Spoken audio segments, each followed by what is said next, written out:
Hello students, स्वागत है आप सभी का एनसीईआरटी गणित कक्षा 9वीं में। आज हम लोग प्रश्नावली 8.1 का प्रश्न क्रमांक 2 हल करेंगे। तो आइए सबसे पहले प्रश्न पढ़ लेते हैं। इसमें दिया गया है कि यदि एक समांतर चतुर्भुज है इस तरीके से, और यदि इसके विकर्ण समांतर चतुर्भुज के जो विकर्ण हैं वो बराबर हों, तो पहला विकर्ण AC होगा और दूसरा विकर्ण ये BD होगा। तो इन्होंने कहा है क्वेश्चन में कि यदि समांतर चतुर्भुज के विकर्ण बराबर हों, यानी कि AC के बराबर यदि BD हो जाए तो वह एक आयत कहलाएगा। ये हमें सिद्ध करना है। और आयत कुछ इस तरीके से बनता है। और आयत के बारे में आप लोग भूमिका वीडियो में देख चुके हैं कि इसके सभी कोण 90 अंश के होते हैं इस तरीके से। तो एक समांतर चतुर्भुज आयत कब हो सकता है? जब उसके विकर्ण बराबर हों।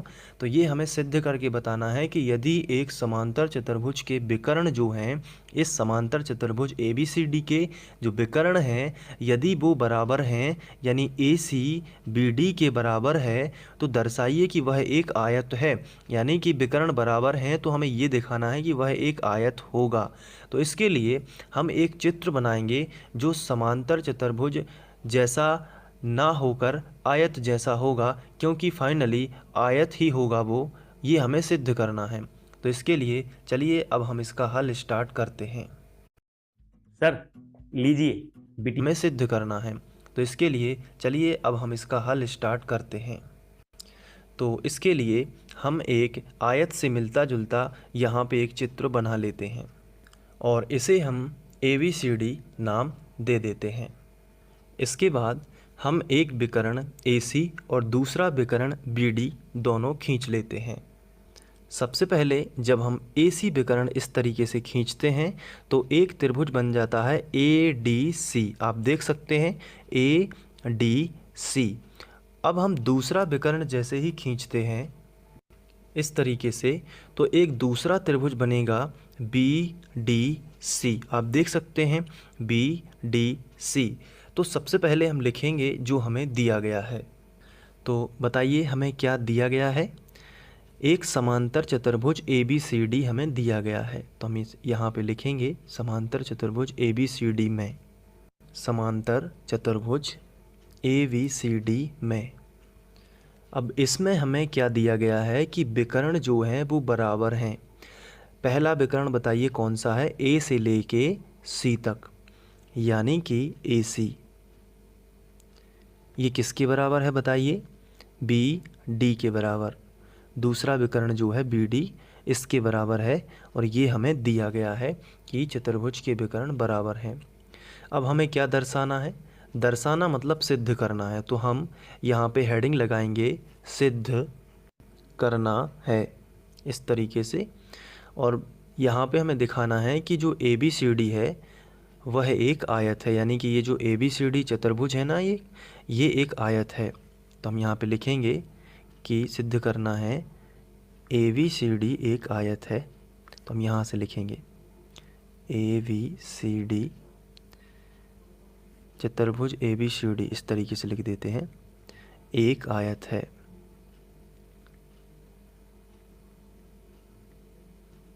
आयत है। इसके बाद जब भी हमें क्वेश्चन में दिया हो दर्शाइए, तो हम हेडिंग डालते हैं उपपत्ति। और जब भी हमें सिद्ध करना होता है तभी हम डालते हैं उपपत्ति। इस तरीके से हमने हेडिंग डाली उपपत्ति। इसका मतलब होता है प्रूफ या प्रमाण। अब इसमें हम दो त्रिभुज लेंगे, बहुत ही सिंपल है। पहला त्रिभुज पहले विकर्ण को लेते हुए और दूसरा त्रिभुज दूसरे विकर्ण को लेते हुए। पहला विकर्ण हमारा कौन सा है? AC। तो हम ले लेते हैं त्रिभुज कौन सा? अगर हम इसको हटाएं तो पहले विकर्ण को लेते हुए हमारा त्रिभुज बनेगा ACD। कौन सा त्रिभुज बनेगा? ACD। तो हम यहाँ पे लिखेंगे त्रिभुज ACD। और दूसरा विकर्ण यदि हम लगा देते हैं, ये देखिए इस तरीके से, तो दूसरा त्रिभुज कौन सा बन जाता है? BDC। BDC। ये देखिए ये त्रिभुज आपको दिख रहा होगा, ये वाला, ये वाला। तो इसको लिखेंगे त्रिभुज वी डी सी में। ये दोनों त्रिभुज हमने लिए। अब इन दोनों त्रिभुजों को हम सर्वांग सम यदि साबित कर पाएंगे तो इस क्वेश्चन को हम आगे बढ़ा के इसको हल कर पाएंगे। तो सर्वांग सम कैसे प्रूव होगा? जब दोनों त्रिभुजों में हमें सर्वांग समता की 3 शर्तें यानी 3 समानताएं हमें मिलेंगी दोनों त्रिभुजों में। तो अगर हम त्रिभुज में देखें, पहला त्रिभुज जो है हमारा उसका नाम क्या है? ACD।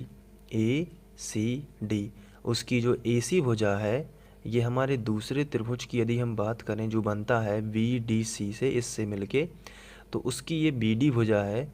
ये दूसरे त्रिभुज की BD भुजा और पहले त्रिभुज की ये AC भुजा, ये दोनों आपस में बराबर है। ये हमें क्वेश्चन में दिया गया है, ये दोनों आपस में बराबर है, ये क्वेश्चन में हमें दिया गया है। तो हम क्या लिखेंगे कि जो AC है हमारा पहला त्रिभुज ACD का जो AC है ना, ये वाला, ये रेड कलर से बना है जो, ये जो AC है ये बराबर है किसके? ये जो वाइट कलर से है ना, ये विकर्ण दूसरा BD के, जो कि हमारा दूसरा त्रिभुज BDC में आता है, BDC में आता है। तो ये BD, तो ये दोनों बराबर होंगे क्योंकि ये हमें दिया गया है, क्वेश्चन में ही दिया गया है कि समांतर चतुर्भुज के विकर्ण यदि बराबर हों, तो हम यहाँ पे लिखेंगे दिया है। दूसरा क्या है?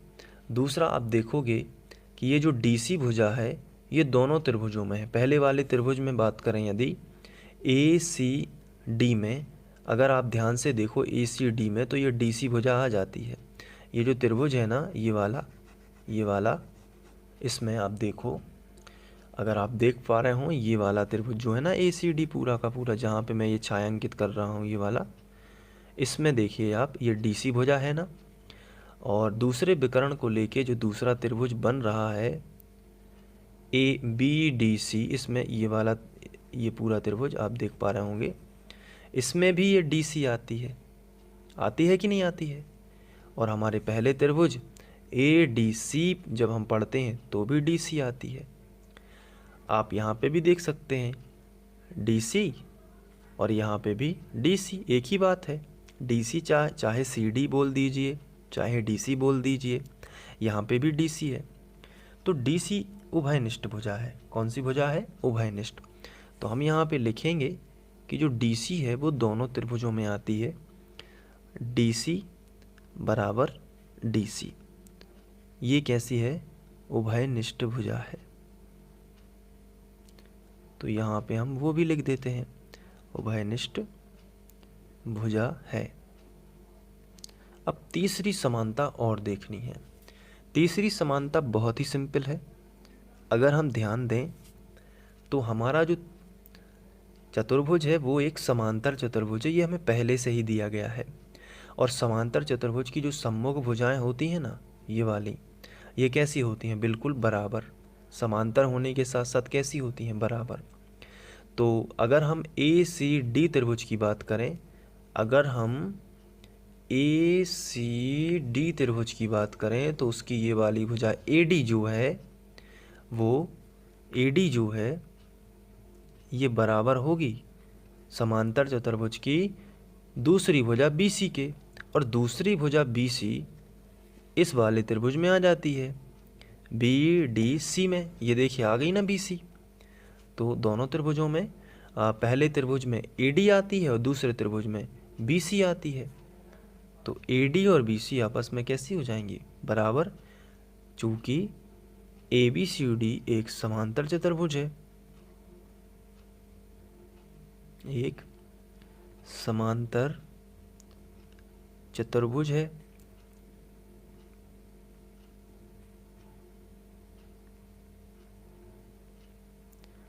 तो ये 3 समानताएं मिल चुकी हैं, अतः दोनों त्रिभुज सर्वांग सम हैं।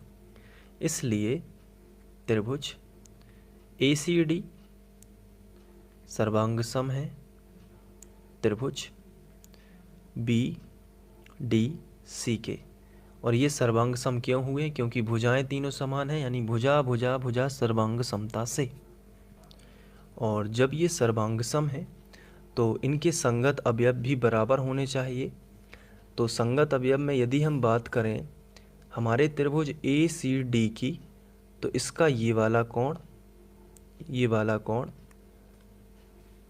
दूसरा त्रिभुज जो बन रहा है बी डी सी, इसका ये पूरा सी कोण, जैसे यहाँ पे ये पूरा डी है ना, वैसे ही इस वाले त्रिभुज में ये पूरा सी होगा।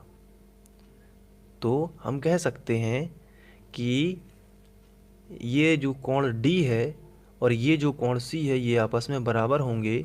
क्यों होंगे?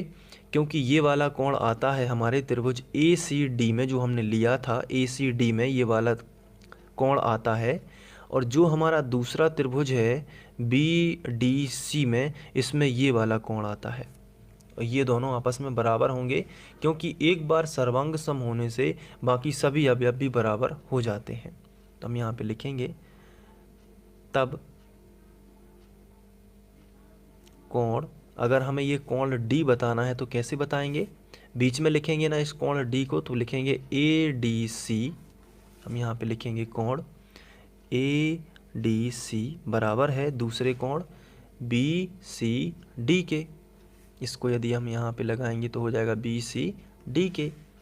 तो कोण बी सी डी के ये दोनों आपस में बराबर होंगे, क्योंकि ये सर्वांग सम त्रिभुज के संगत अवयव हैं। अब इसके बाद अगर हम देखें तो ये बी और सी दोनों अंतःकोण हैं, यानी एक ही रेखा के, एक मतलब कि यहाँ पे दो समांतर रेखाएं हैं ना, तो ये एक ही ओर बने हुए हैं, इसलिए हम इन्हें अंतःकोण कहेंगे और इन दोनों का योग 180 होगा। तो हम यहाँ पे लिखेंगे ये दोनों कोण एक ही रेखा DC के एक ही ओर बने हैं, इसलिए दोनों अंतःकोण होंगे और दोनों का योग 180 होगा। तो हम लिख लेते हैं यहाँ पे। तथा अगर हम यहाँ पे देखें तो AD और BC दोनों समांतर रेखाएं भी हैं, तो हम यहाँ पे लिखेंगे दोनों समांतर रेखाएं हैं, इसलिए दोनों का योग यानी इन दोनों का योग 180 होता है। यानी कोण ADC प्लस कोण BCD का योग कितना होगा? 180 अंश। लेकिन चूंकि ये यहाँ पे बराबर हैं, तो BCD की जगह पर हम ACD लिख सकते हैं या ACD की जगह पर BCD लिख सकते हैं। तो हम यहाँ पे BCD को रिप्लेस कर देंगे, तो कोण ADC प्लस, और BCD अब नहीं लिखेंगे, इसकी जगह पर हम ADC लिख देते हैं। कोण ADC इन दोनों का योग कितना होगा? 180।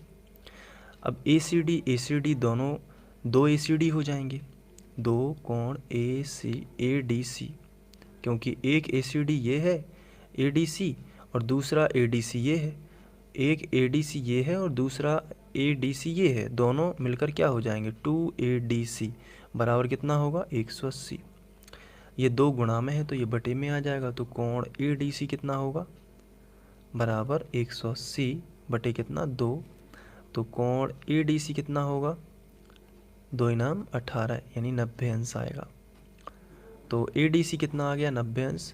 तो ADC अगर 90 है तो BDC भी कितना होगा? 90। तो हम लिखेंगे तब कोण BDC भी कितना होगा? 90, क्योंकि दोनों बराबर हैं। जब दो कोण 90 हो जाते हैं किसी चतुर्भुज में, तो बाकी के दो अपने आप ही 90 हो जाएंगे और यह एक आयत सिद्ध हो जाएगा। तो हम लिखेंगे तब चतुर्भुज ABCD के सभी कोण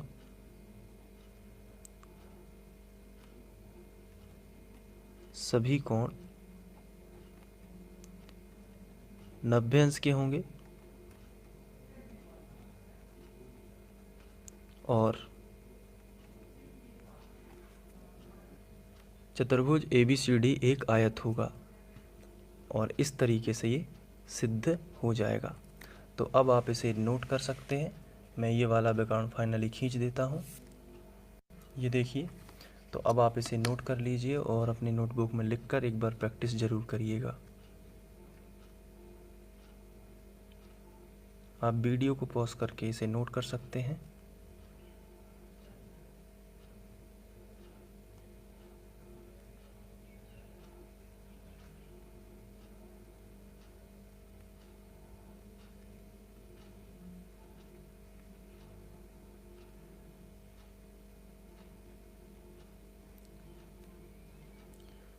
थैंक यू।